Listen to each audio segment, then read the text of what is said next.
Selamat pagi Sobat Kicau Mania dimanapun kalian berada. Salam peternak burung murai batu Nusantara.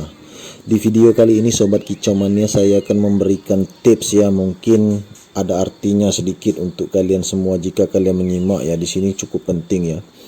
Ini kita menemukan tikus yang sudah kita racun ya Sobat Kicau Mania. Tikus ini hadir di kandang ini karena ada sesuatu ya. Baik itu makanan kita yang berceceran ataupun jangkrik atau kroto yang berceceran di sekitar kandang. Nah ini penting kita akan membahas ya, karena tikus ini akan membuat lubang atau membuat sarang ya tempat di kandang kita ini, dan ini akan mengancam keselamatan untuk murai batu kita di kandang ternak. Ya Sobat Kicau Mania, tips yang pertama ya, kita harus menutup kandang kita melalui pintu yang kita buat Sobat Kicau Mania. Kita gunakan kawat ya, pintu menuju jalan masuk ke kandang ini harus ada Sobat Kicau Mania. Kemudian kita tutup dengan kain pintu tersebut. Kemudian yang tak kalah penting ini Sobat Kicau Mania ya, wadah jangkrik yang seperti di kandang saya ini ya. Kenapa saya pakai ukuran seperti itu ya kan, seperti ini bekas pot bunga ini ya kan, atau saya beli baru, saya beli baru pot bunga. Kenapa saya buat seperti itu? Agar jangkriknya tidak meloncat dan tidak keluar dari ember tersebut. Nah, karena kenapa? Jangkrik tersebut yang kita ambil itu tidak ada jangkrik yang kita patah-patahkan kakinya Sobat Kicau Mania.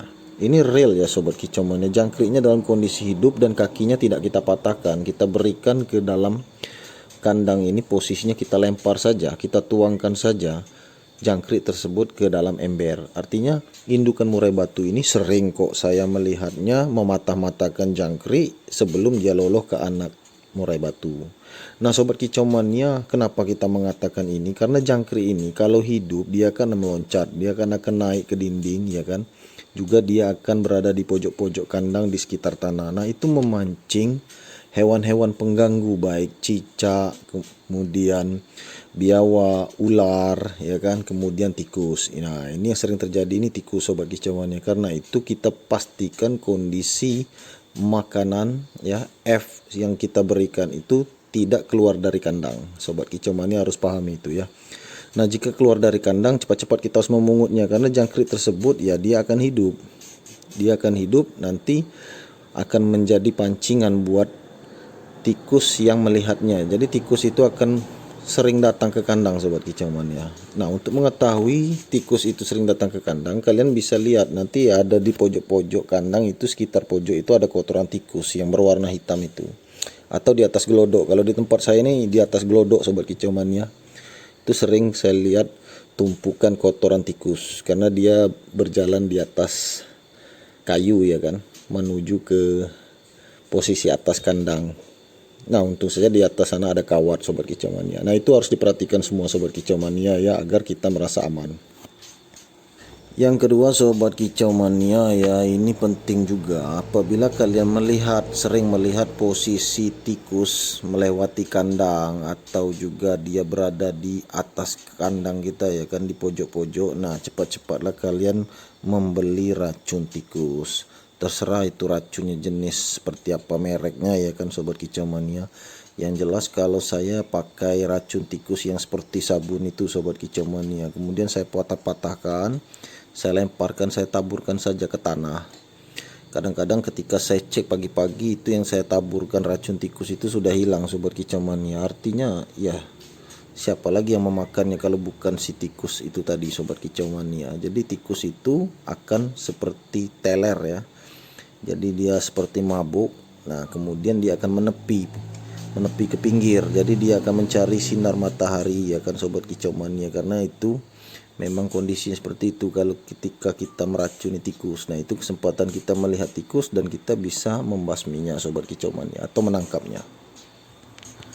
Nah yang ketiga Sobat Kicau Mania, ini sering juga terjadi ya, kita terlalu banyak meremehkan sampah-sampah yang ada di sekitar kandang ya. Sampah-sampah itu berupa sisa makanan kita, baik itu tulang ikan, kemudian tulang ayam. Nah saya pernah berpikir seperti itu.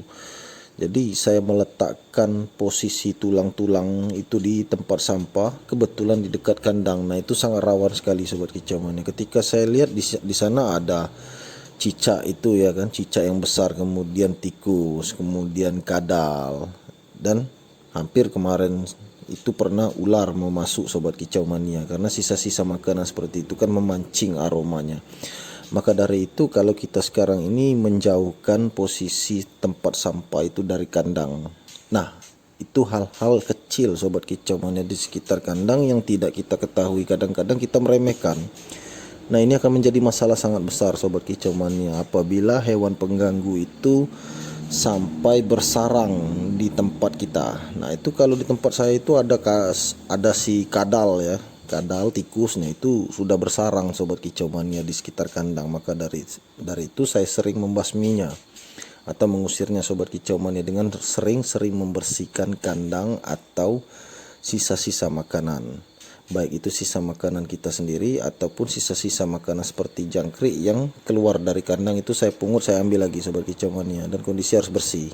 Jangan sampai ada lubang-lubang ya, lubang itu pun saya tutupi sobat kicau mania. Karena untuk tikus ini ketika saya melihat ya posisi yang kandang saya itu ada yang di semen, dia pintar sobat kicau mania, dia bisa membuat lubang di bawah semen itu. Nanti lama kelamaan kalau kita tidak tutup atau tikusnya tidak kita basmi, dia akan menembus masuk ke dalam tanah dan akhirnya tembus ke kandang saya. Itu yang saya takutkan sobat kicau mania ya. Bukan berarti dia menggigit kawat di sekitar kandang, bukan seperti itu sobat kicau mania. Dia bisa masuk melalui tanah dan lubang sobat kicau mania dan menembus ke kandang kita. Itu harus diperhatikan sobat kicau mania. Ini sangat berbahaya sekali ya, karena burung di tangkaran kita ini bukan burung biasa ya. Semuanya burung mahal, itu ada nilainya sobat kicau mania. Apalagi posisi seperti sekarang ini sobat kicau mania, ini anakan murai batu di kandang bedeng 3 yang pejantannya kita cabut lantaran mau ngorak ya sobat kicau mania ya. Ini induk betinanya mampu menghidupi mereka semua sobat kicau mania, dengan lincahnya menyuap makan, naik turun sambil mengejar anaknya untuk menyuap makan. Ini betinanya sendiri sobat kicau mania yang meloloh, mereka berempat ini sudah turun glodok. Nah, tikus ini sudah pingsan sobat kicau mania. Sebelumnya ini memang dia agak sedikit teler atau mabuk ya kan, saya pukul pakai kayu, akhirnya dia jadi seperti ini. Nah, ini kita ambil, kita singkirkan dari kandang kita buang jauh-jauh sobat kicau mania ya. Nah, yang keempat sobat kicau mania, tak henti-hentinya kita memberikan saran kepada kalian semua ya, khususnya kalian yang berternak sistem lolo induk. Apapun sistem ternak kalian, ini memang penangkar wajib memantau ke kandang, baik di siang hari ya kan, atau di sore hari kalau kalian pulang kerja sobat kicau mania ya. Atau kalian tidak punya kesibukan kerjaan di luar ya, kalian bisa memantaunya di pagi hari, kemudian di siang hari dan sore hari. Justru untuk saya sendiri, tambahan saya kalau secara pribadi ini sobat kicau mania, saya menambahkan jam saya untuk memantau itu di malam hari setelah maghrib sobat kicau mania. Itu saya cek apakah ada aktivitas seperti makhluk seperti ini ya kan, tikus di sekitar kandang ya kan. Karena saya sering menemukan di jam-jam selepas maghrib ya sobat kicau mania, itu saya cek ke kandang itu ada pergerakan tikus, kemudian ada pergerakan anak biawak ya kan. Anak biawak itu lincah sobat kicau mania, beberapa kali dia masuk ke kandang saya tapi saya gagal untuk menangkapnya ya. Kalau tikus ini cepat kita berikan racun, dia sudah bisa terpancing ya, dan akhirnya mati. Ini ukurannya jumbo ya sobat kicau mania, cukup besar ini. Perbandingannya ya batu bata itu sobat kicau mania ya. Nah, kalau kita sudah mendapatkan seperti ini ya kan, artinya ini makhluk pengganggu ya. Jadi kita sudah agak sedikit tenang. Nah, inilah yang sering membuat keributan di kandang saya sobat kicau mania, baik di pagi hari ya kan, siang hari, sore hari, apalagi di malam hari sobat kicau mania, karena dia sering beraktivitas keluar masuk hingga naik ke plafon rumah saya sobat kicau mania. Karena kandang saya ini menyatu di rumah saya, temboknya menyatu semua sobat kicau mania. Oke sobat kicau mania, itu saja video kita kali ini. Semoga bermanfaat untuk kalian semua. Jangan lupa di like, subscribe, dan share sebanyak mungkin. Terima kasih. Salam kicau mania.